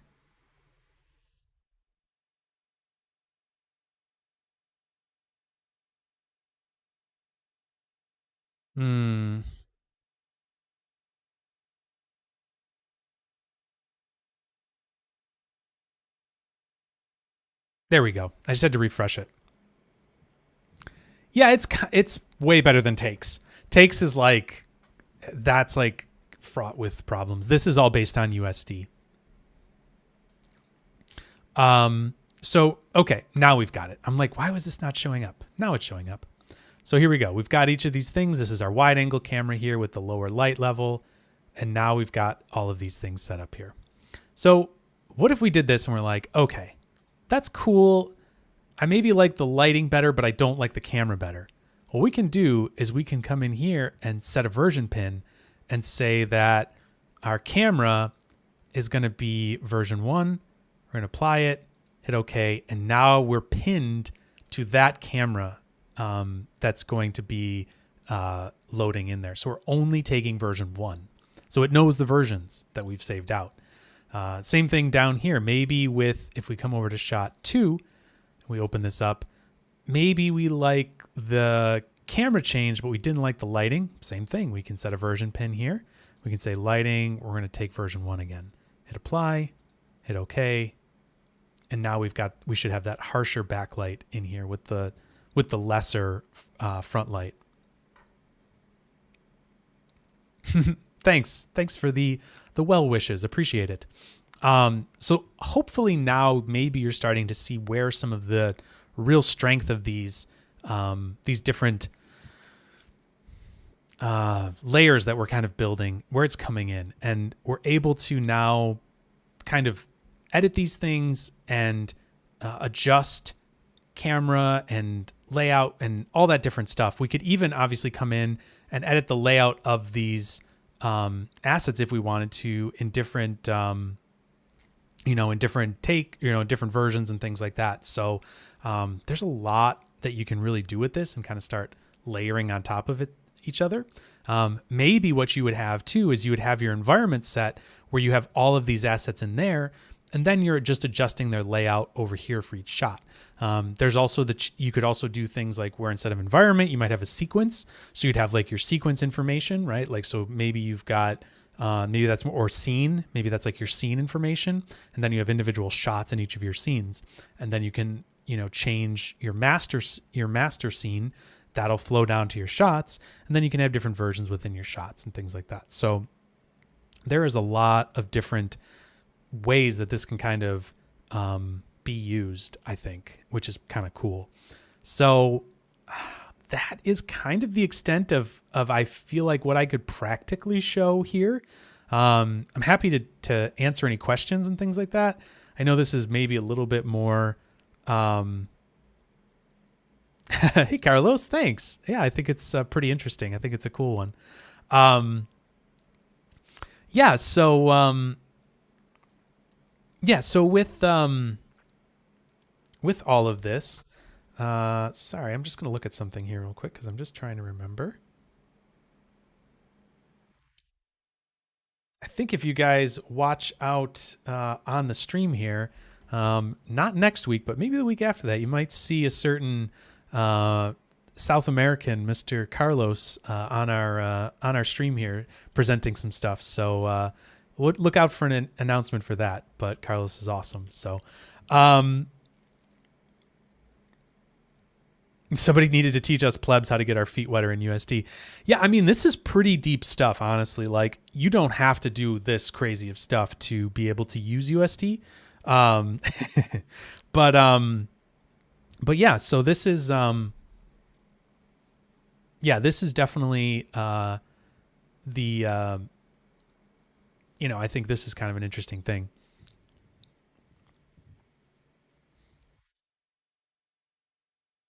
So I'm just going to go back, and I think some people have some different questions. Sotomonte was asking, when I tried the shot builder, I had some trouble getting time samples if I wanted to do animation. I think, now I haven't played around with that part of it yet, but I think what you're going to need to do is a couple different things. You're going to need to have your, I think your shots, you might want to set those up. Like if you were going to go in here, it's over here in the project, and you were going to make a new shot. I think you would want to configure your frame data here. So like set up what your frame numbers are and things like that. I think that would be a smart thing to do and would certainly start the process in a good direction. Like it would definitely set this up a little bit nicer.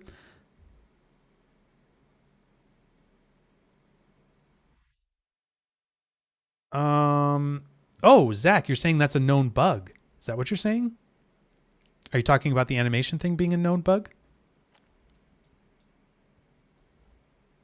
I'll wait for your response. I'll look back up through the chat here. Maitland was saying, I've not noticed. Oh, okay. Got it. So that just must be something that they're trying to fix up. So that's unfortunate, obviously. But yeah, I'm sure that solution is coming, sooner rather than later, hopefully. But yeah, so I guess it's not something you're doing. It's an issue. Should be fixed. Okay, in a couple versions. Awesome. That's great. Yeah, usually they're pretty quick with that, especially if it's stuff that's really important. So, okay, so Maitland was asking, how am I switching between contexts? I'm not sure exactly what you mean by switching between contexts, because I'm not really switching between contexts. I'm just switching between shots here. I'm switching between unit types, I guess is the term that you might want to think about it as. So like here when I'm just changing my different shot. I'm not sure what you mean by the context. The shot switchers. Oh, okay. In here. You're talking about this? Yeah, this is all in the stage.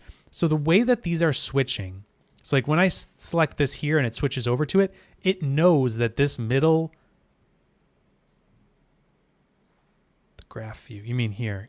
Yeah, so it knows that this shot switch has these set up. So it's shot S10, S20, S30. So it knows that each of these outputs is going to be mapped to that, right? That's the important part.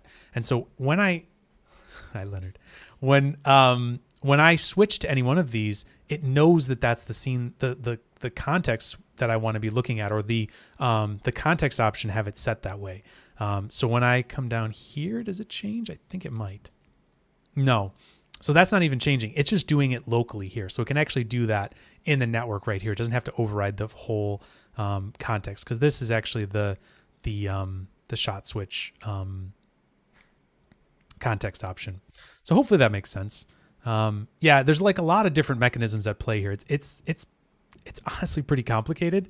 So it's pretty cool how this has been packaged up into something that's somewhat palatable, I think. I think it's definitely the version 1, and obviously it's in beta. Like this is a very early working set of these things. And I think that the developers working on it are really trying to figure out what what is okay. So if I go into cameras, you're saying, yep, go into cameras here.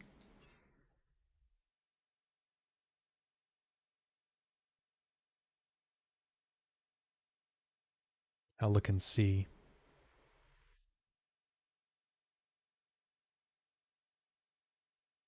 Yeah, so I'm jumping in here and then seeing each of these cameras are here in each of these shots. And so I'm messing with these individual layers. Cool. Awesome. Great. So yeah, I'm just jumping in and out of like assets, layout, cameras, lighting. And I think that there's some sort of setup here that if you had these gray out sometimes, like if you don't have the layers or something, it'll like if you don't have the output files, yeah, you could have it all in one node. It just kind of defeats the purpose because like, like if you had it in here,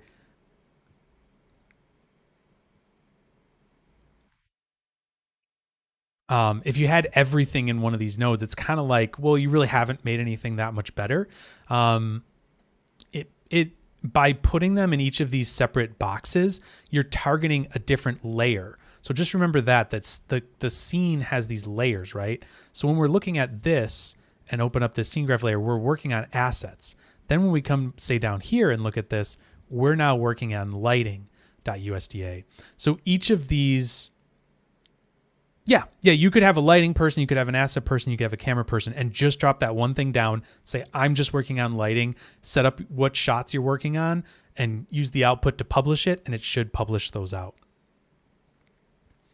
Zach, that's a really nice thing to say. Maybe I'll pass that along to some of the developers. That's a very nice, it's a very nice thing to say. I know there's probably people that'll be happy. There'll be people that are going to be not so happy, but yeah, it's version 1 of something, and I think that yeah, it's very complicated, but it's super cool and exciting what you can do with this. So I think it'll be very, very exciting. Now you can also set this up for renders, right? You can also set this up to be a rendering setup for you. So you could, yeah, the multi-shot workflow from a file management side of things is very overwhelming. I agree. And so yeah, having the different ways to do that is definitely kind of cool. So what you could do is you could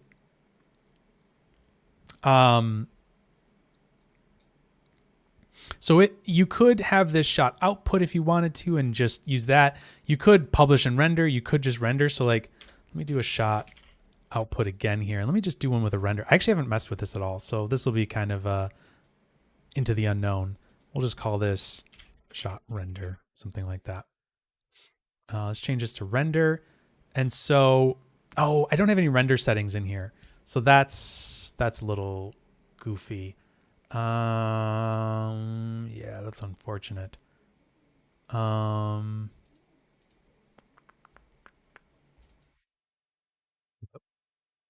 that's weird. Just decided that those all were wrong out of nowhere. So let's say we were doing shot.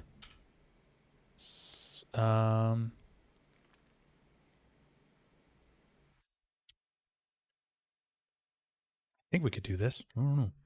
S0020. And I don't know if this will work or not. But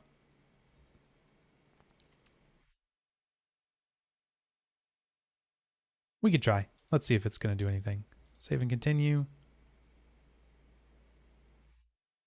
Yeah, looks like it's starting to do something. It's going to start rendering. Oh yeah, I hear my computer kicking on.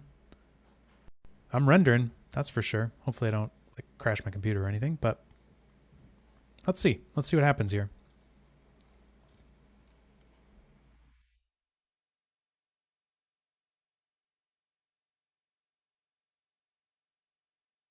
Yeah, it looks like it's working. Something's happening.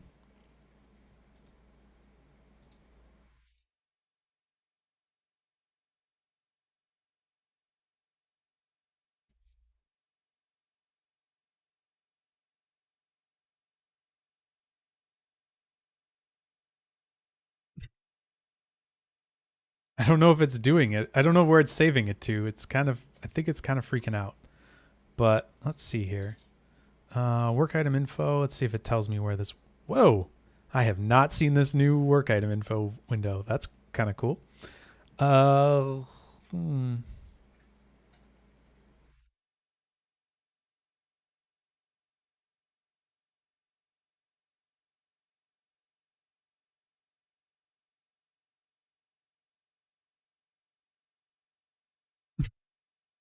I do not know what just happened here. Uh,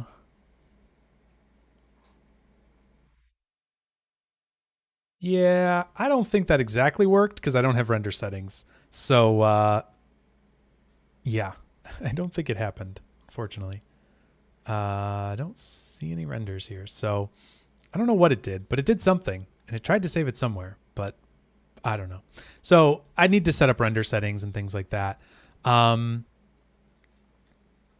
but that is interesting. I could do this. Let's see here. Um, hmm. Did I? I think I added to all of these, right? Oh, I didn't do anything to layout. Perfect. It's going to path. Yeah, maybe. I don't know where it's going. Let me just do this. Let me do a karma render settings. Or let me just do a karma setup. Perfect. Okay, thank you. Okay. So what you can actually do here, I'm gonna cut all those because this will probably break it. But I could do hello? Oh no. Oh no. That didn't like that. Unhappy. Okay. So I should be able to do this. And this should give me karma render settings for all of these things. The camera should actually be able to get that. Yep, render cam. Cool. Okay. Control S, everyone. Yeah, there is a thing in there. Um, there is a file path in there. Yeah. Let me just try this and see if this will work. So I'm kind of going into that layout thing. It's sort of funky. Oh, hello. What didn't it like here? Didn't like something.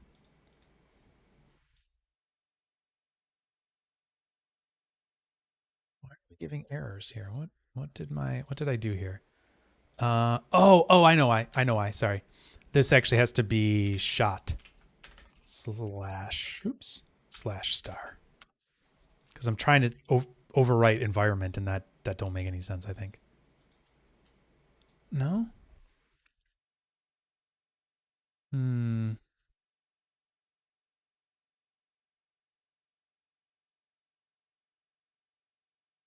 Camera channel is a USD layer, not a file path. You're talking about here? No, this is a this is a USD path. It's not a file or anything. Hmm.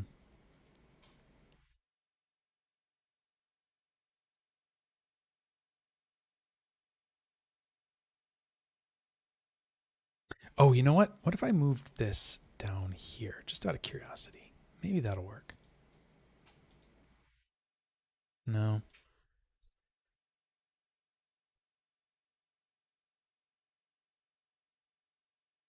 Okay, that's still working. Hmm. Thought there was a way you could do this where it would be all of them.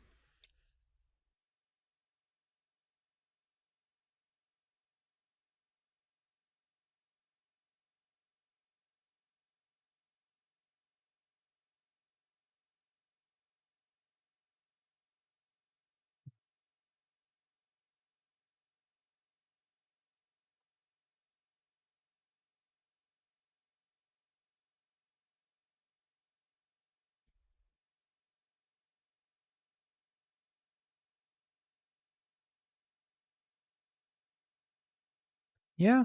I mean, maybe it doesn't even need the shot switch. Maybe I just delete that, throw this in here, call that a day. Maybe that does it. Nope. Why? Why?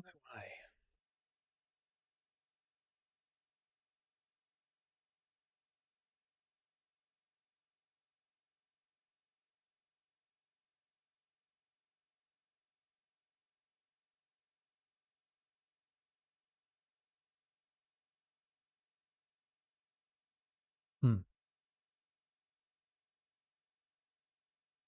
Do you have to sandwich it in those two nodes?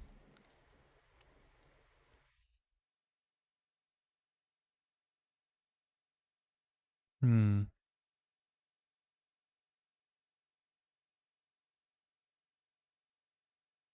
Yeah, I'm not sure. I'm not sure why that's happening there. Oh, um, I think I know why. I have a feeling. Okay, let's just get rid of that for a second. I wonder if I can just do a karma render. Oops. I can just do one here.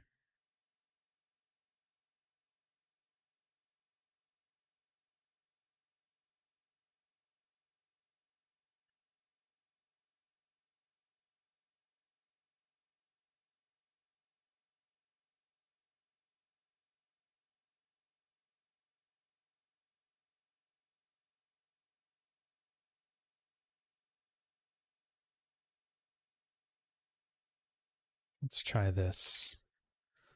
Let's just give this a shot. See if that works. Might not work, but give it a shot. Render. Let's do just shot S0010.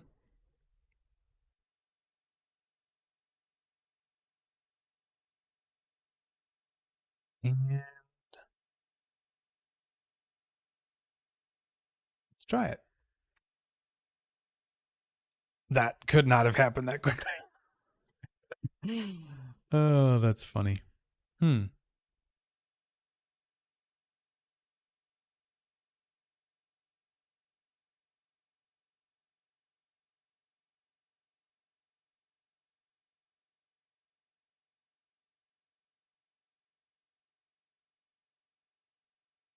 Yeah, I'm not sure. Not sure why that's not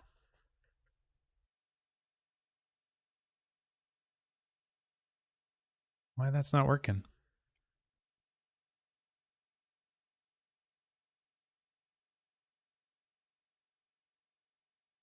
Interesting. Well, I'd have to try to figure that out. I'm not really sure what the deal is there, like why that's the case. Um. Anyways,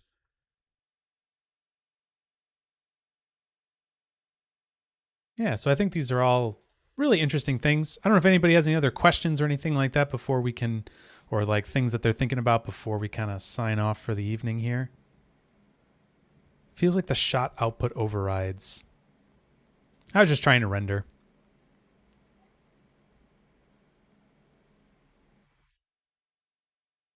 Yeah, I'm not sure. Not sure why that was the case, but um yeah, just the rendering from it was definitely causing some weirdness. Um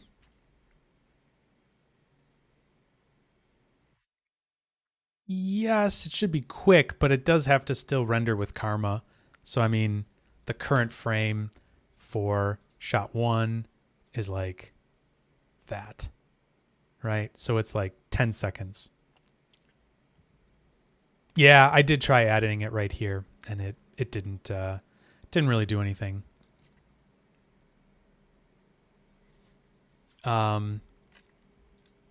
We could do this and just do karma render settings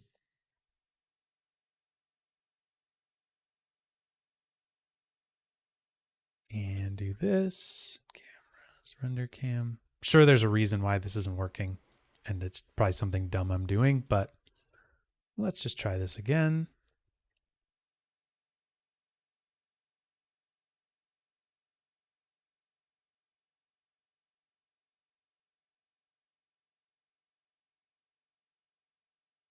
Yeah, Zach, I agree. I was thinking something like per layer in like lighting or something like that, but oh, that gave me straight up errors.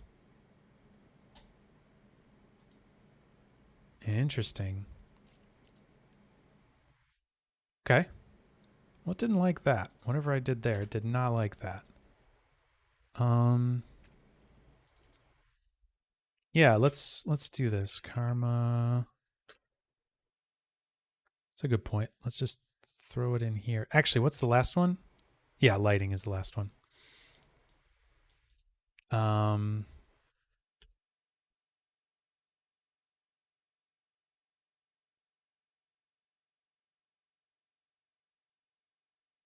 Let's try that.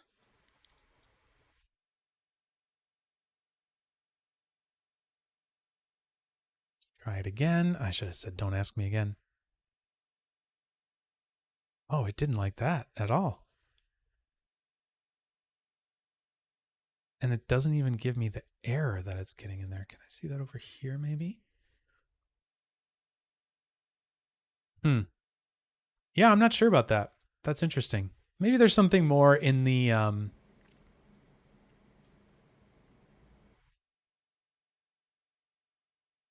Yes, I like rendering to mplay as well. There might be something in the help documentation about this.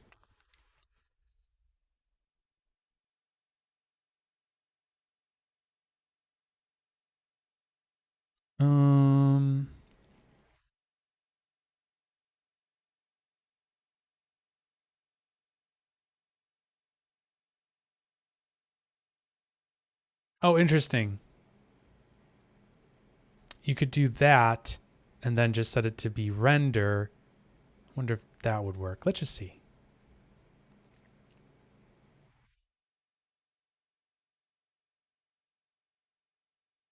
Because the multi-shot workflow has to have PDG and all that stuff involved.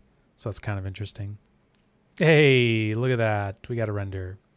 So, I mean, you can do it that way. It's fine. Like, I'm sure there's a reason why the multi-shot thing isn't working. Maybe it's this. Maybe it's the render pass.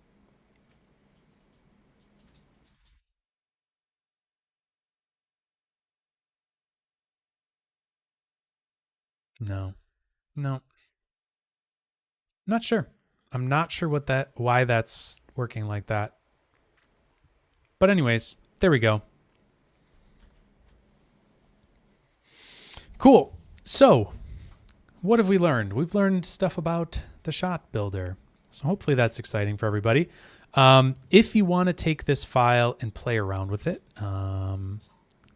feel free to. It will be online. I will be uploading this afterwards. Can I give you a Dutch angle at least? No, do your own. Do your own Dutch angle. Yeah, so the render pass thing is cool. It's the only thing that's a little weird about it is that you can only have one render pass per. Where do you even get that? I forget. There it is, render pass. You can only have like one per like render setting. It's not as like fully featured as I think it can be. I'll do my own. So yeah, you can set up render passes and things like that, and that should be sort of what should give you some better flexibility with that. It's not as like fully featured maybe as some other render pass systems because I think it's built on what USD is able to do, and it's sort of limited right now. But yeah, that it is there, and you can use it. So I don't remember what the exact limitations of it are. I've heard some people talk about it, so there might be some information on that as well. Can't remember. But yeah, there's probably some information in here. How you can pick them and different things like that.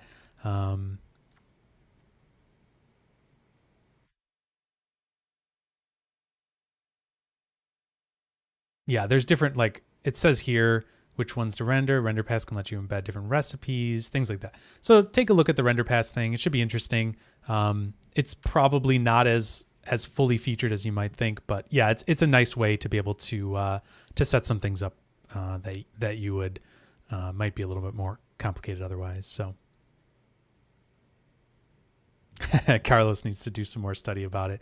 Yeah, I think again, because it's built on some USD like actual stuff, that it isn't maybe as fully fleshed out yet as it could be, and I think in the future it'll just get more powerful probably. So cool. All right. Well, let's start calling it there. I'm just gonna switch myself over like so.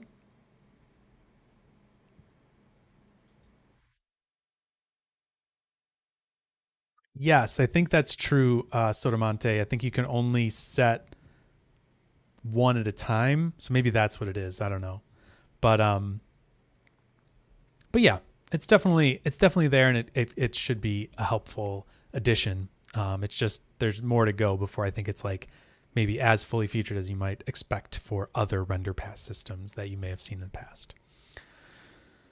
So, anyways,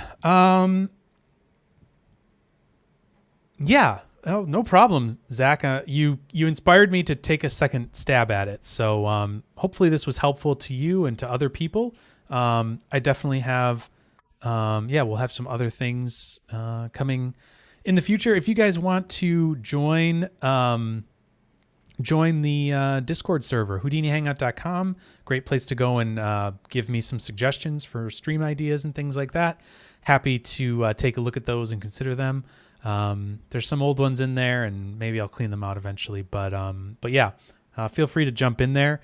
Yeah, thanks everybody for joining. Yeah, I learned stuff too. So hey, it's all a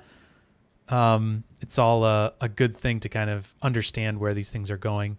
And yeah, I could see these being really helpful for smaller studios like, Apoxio works with Mark. And yeah, I think it could be a really cool thing to be able to kind of maybe wrap things up for these multi-shot workflows in a nicer manner. And I'm excited to see where it goes. I think the tool set can only kind of grow from here. So cool.